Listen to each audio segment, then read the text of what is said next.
ओम नमो भगवते वासुदेवाय नमः. नमः शिवाय. नमस्कार मैत्रिणींनो. येत्या 20 ऑक्टोबरला म्हणजे सोमवारी आलेली आहे नरक चतुर्दशी आणि नरक चतुर्दशीला अभ्यंग स्नान केले जाते. आपल्या हिंदू धर्मामध्ये नरक चतुर्दशीला विशेष महत्त्व आहे. या दिवशी यमराज आणि भगवान श्रीकृष्णांची पूजा केली जाते. तसेच दिवाळीचे पहिले स्नान हे नरक चतुर्दशीला केले जाते. अभ्यंग स्नान म्हणजे तेल उठणे किंवा अत्तर लावून स्नान करणे. हे नरक चतुर्दशीच्या दिवशी पहाटे उठून सूर्योदयापूर्वी हे स्नान केले जाते. नरक चतुर्दशीच्या दिवशी पहाटे भगवान श्रीकृष्णाने नरकासुर नावाच्या राक्षसाचा वध केला होता. हा एक राजा होता आणि त्याने स्त्रियांना बंदी करून आपल्या कैदेमध्ये ठेवले होते. त्याच्या वधानंतर श्रीकृष्णाने या स्त्रियांची सुटका केली होती आणि जेव्हा श्रीकृष्णाने नरकासुराचा वध केला तेव्हा नरकासुराने श्रीकृष्णाकडे एक वर मागितला की जो कोणी या दिवशी सकाळी मंगळ स्नान करेल त्याला नरकाची बाधा होणार नाही. कृष्णाने त्याला वर दिला आणि म्हणून नरक चतुर्दशीच्या दिवशी पवित्र आणि मंगल स्नान करण्याची प्रथा आहे आणि या स्नानाला दिवाळीचे पहिले स्नान म्हणून ओळखले जाते. तसेच या दिवशी भगवान श्रीकृष्णाने नरकासुराचा वध करून लोकांना भयमुक्त केले असे पुराणात वर्णन केल्यामुळे या दिवशी अंधारावर प्रकाशाचा विजय असा प्रतिकात्मक अर्थ आहे. नरक चतुर्दशीला स्नान केल्याने शरीर आणि आत्मा हे दोन्ही शुद्ध होतात. यंदा अमावस्या तिथी ही 2 दिवस असल्यामुळे आपल्याला नरक चतुर्दशीच्या दिवशी सोमवारी म्हणजे 20 ऑक्टोबरला साजरी करायची आहे. पंचांगानुसार नरक चतुर्दशी तिथी 19 ऑक्टोबरला रविवारी दुपारी 1:51 सुरू होत आहे आणि दुसऱ्या दिवशी म्हणजेच 20 ऑक्टोबरला सोमवारी दुपारी 3:44 समाप्त होणार आहे. म्हणून उदय तिथीनुसार 20 ऑक्टोबरला सोमवारी नरक चतुर्दशी हा सण साजरा केला जाणार आहे. नरक चतुर्दशी ही दिवाळीच्या 1 दिवस अगोदर येते, म्हणून या दिवसाला छोटी दिवाळी असे सुद्धा म्हटले जाते. या दिवशी लोक अकाली मृत्यूपासून वाचण्यासाठी यमराजाच्या नावाने दिवा लावतात. या दिवशी हनुमानांची पूजा करणे देखील खूप विशेष मानले जाते. धार्मिक दृष्टीने नरक चतुर्दशी हा दिवस अतिशय महत्त्वाचा असल्यामुळे या दिवशी स्नानाला विशेष महत्त्व असते आणि म्हणून या दिवशी अनेक जण पवित्र गंगेवरती जाऊन स्नान करत असतात. परंतु सर्वांना पवित्र गंगेवरती जाऊन स्नान करणे शक्य होत नाही आणि म्हणून घरच्या घरी काही जण अंघोळीच्या पाण्यामध्ये काही वस्तू टाकतात आणि अंगाला तेल लावून हे स्नान जे आहे तर ते केले जाते. नरक चतुर्दशीच्या दिवशी अंघोळीच्या पाण्यामध्ये काही वस्तू टाकल्याने आपल्यामध्ये जी काही नकारात्मक ऊर्जा आहे, जी काही शत्रुबाधा आपल्याला झालेली आहे, जी काही शत्रुपीडा आहे तर ती नष्ट होते.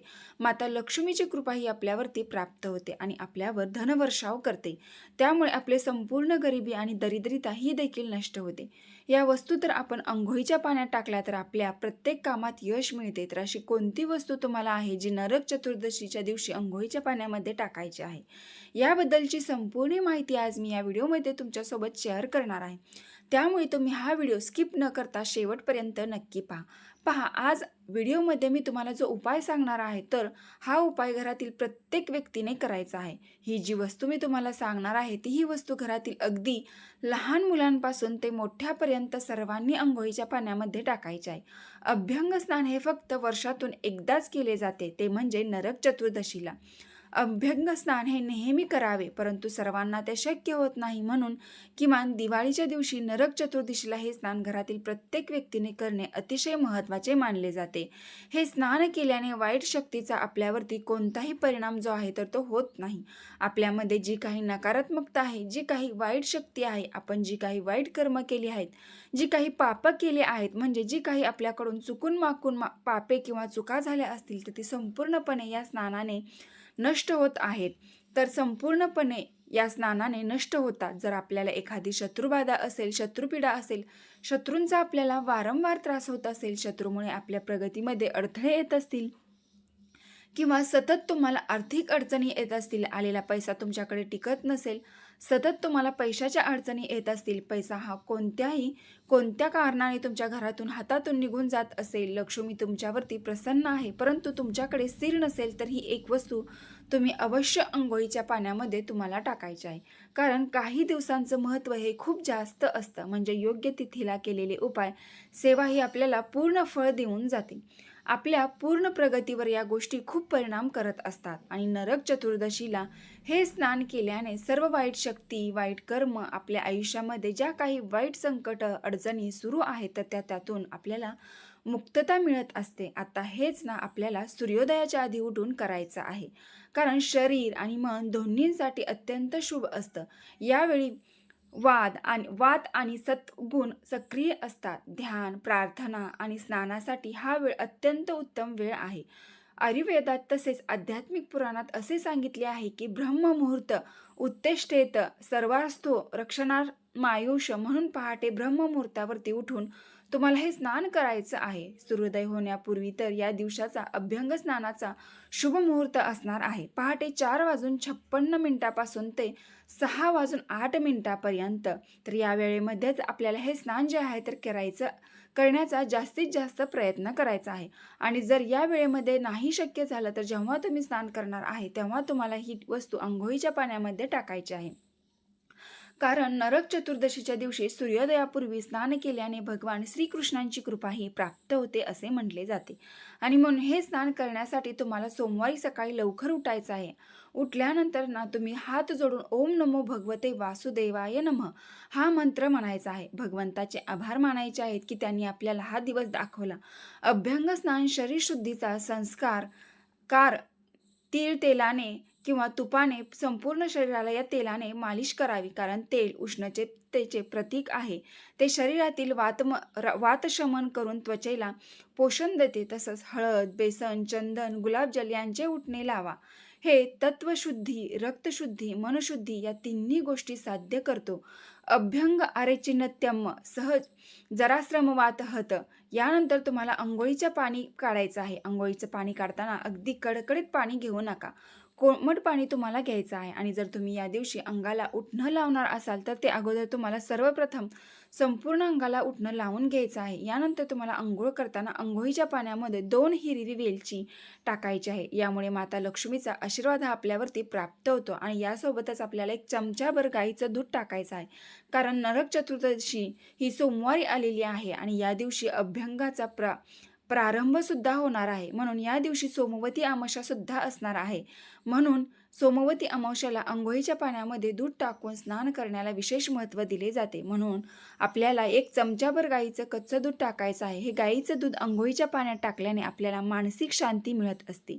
आपल्याकडे पैसा हा कायम टिकून राहतो. याशिवाय भगवान शंकरांच्या कृपेने आपले सर्व आजार अडचणी ज्या आहेत तर त्या सुद्धा दूर होतात. यानंतर तुमच्याकडे गंगाजल असेल तर तुम्ही थोडंसं गंगाजल जे आहे ते सुद्धा अंघोळीच्या पाण्यामध्ये टाकू शकता, जेणेकरून आपल्याला पवित्र गंगेवरती स्नान केल्याचे पुण्य आहे तर ते मिळत असते. जर तुमच्याकडे गंगाजल नसेल तर तुमच्याकडे गंगाजल मग तुम्ही थोडं गुलाबजल जे आहे ते सुद्धा टाकू शकता. आणि यानंतर या पाण्याने तुम्हाला स्नान करायचं आहे. हे स्नान करताना आपल्याला डोक्यावरून स्नान करायचं आहे. स्त्रियांनी या दिवशी केस धुवायचे आहेत, कारण मंगळवारी लक्ष्मीपूजन आहे, दिवाळी आहे. तर या दिवशी स्त्रियांनी केस धुवू नये, म्हणून आपल्याला नरक चतुर्दशी दिवशी अंघोळ ही संपूर्ण डोक्यावरून करायची आहे. आणि जेव्हा तुम्ही हे स्नान करणार आहात तेव्हा तुम्हाला ओम नमो भगवते वासुदेवाय नमः या मंत्राचा जप करायचा आहे. स्वच्छ स्नान करून झाल्यानंतर ना तुम्हाला स्वच्छ कपडे परिधान करायचे आहेत. बघा, नरक चतुर्दशीच्या पहाटे दाराशी किंवा तुळशी वृंदावनाजवळ सुंदर रांगोळी काढून शुभतेचे आणि आनंदाचे स्वागत केले जाते. म्हणून थोडासा सडा टाकून आपल्याला रांगोळी काढून घ्यायची आहे. बघा, तुम्हाला एक खूप महत्त्वाची गोष्ट जी आहे तर ती करायची आहे, जी आपण फक्त नरक चतुर्दशीलाच करत असतो. तर आपल्याला जे कारीट फळ असतात हे फळ जंगली फळ आहे आणि हे तुम्हाला नरक चतुर्दशीच्या दिवशी सगळीकडे मार्केटमध्ये बघायला मिळतं. तर हे फळ तुम्ही आदल्या दिवशी आणून ठेवायचं आहे. आणि हे जे फळ आहे तर ते आपल्याला आपल्या घराच्या उंबरठ्यावर किंवा तुळशी वृंदावनाजवळ डाव्या पायाच्या अंगठाने दाबायचं आहे. कराटे फोडून नरकासुराचा प्रतिकात्मक वध करत त्याच्या रूपात असलेली सारी कटुता, दुष्टता नाहीशी करावी. ते फोडायचे आहे. फोडल्यानंतर त्याचा थोडासा रस जो आहे तर तो तुमच्या जिभेला लावायचा आहे. आणि त्या फळामध्ये बिया असतात तर त्यातील 2 बिया या तुम्हाला तुमच्या डोक्याला लावायच्या आहेत. आणि यानंतर हे फळ उचलून तुम्हाला घराच्या बाहेर फेकून द्यायचं आहे. तर अशा पद्धतीने तुम्हाला या काही वस्तू आहेत तर त्या अंघोळीच्या पाण्यामध्ये टाकून स्नान करायचं आहे. या आयुष्यामध्ये ज्या काही शत्रू आहेत, शत्रूचा त्रास आहे, तर तो सुद्धा दूर होतो आणि म्हणून तुम्हाला हे जे फळ आहे तर ते फोडायचे आहे. त्याचबरोबर या दिवशी संध्याकाळी तुम्हाला दीपदान सुद्धा करायचं आहे. या दिवशी यमदीपदान करण्याला अनन्यसाधारण महत्त्व आहे. यमदीपदान केल्याने आपल्या कुटुंबावर वाईट संकट, विघ्न, अकाली मृत्यूचे संकट जे आहे तर ते येत नाही. म्हणून आपल्याला घरामध्ये दक्षिण दिशेला आपल्याला एक दिवा लावायचा आहे. तर तुम्ही एक कणकेचा दिवा बनवायचा आहे. त्यामध्ये तुम्हाला दुहेरी कापसाची वाट लावायची आहे. दिव्यामध्ये थोडेसे काळे तीळ घालायचे आहेत. प्लेटमध्ये तांदूळ घ्यायचा आहे. तांदळावरती हा दिवा तुम्हाला प्रज्वलित करायचा आहे. जोपर्यंत हा दिवा जळत राहील तोपर्यंत जळू द्यायचा. शक्यतो जास्तीत जास्त असा प्रयत्न करावा की तो दिवा रात्री 12पर्यंत तेवत राहावा. हा दिवा शांत होईपर्यंत तिथंच राहू द्या. दुसऱ्या दिवशी तो दिवा उचलून तुम्हाला एखाद्या मोठ्या झाडाखाली नेऊन ठेवायचा आहे. परंतु असा यमदीपदान जे आहे तर हे आपल्याला करायचंच आहे. आणि सगळ्यात गोड परंपरा म्हणजे सकाळी फराळ करतात. सकाळचा फराळ उभा आणि आनंदाचा संकेत चिवडा, लाडू, करंजी, चकली, शेव, घराघरातल्या प्रेमाचा सुगंध. अभ्यंग स्नानानंतर फराळ घेणे हे आयुर्वेदानुसार तसेच आपल्या धार्मिक दृष्टीने शरीराला ऊर्जा देणारे, सत्व वाढवणारं असतं. त्यामुळे फराळ फक्त अन्न नाही, तो सणाचा आनंद आणि स्नेहाचं प्रतीक आहे. नरक चतुर्दशीला शरीर स्वच्छ करा आणि मन उजवळा आणि गोड फराळाने दिवस आनंदाने साजरा करा. नरक चतुर्दशीच्या दिवशी स्नानाला आणि दीपदानाला खूप महत्त्व दिले जाते. म्हणून हे दोन्ही उपाय तुम्हाला न चुकता करायचे आहेत. व्हिडिओ तुम्हाला आवडला असेल तर एक लाईक नक्की करा आणि कमेंट बॉक्समध्ये ओम श्री महालक्ष्मी नमः नक्की टाईप करा. धन्यवाद.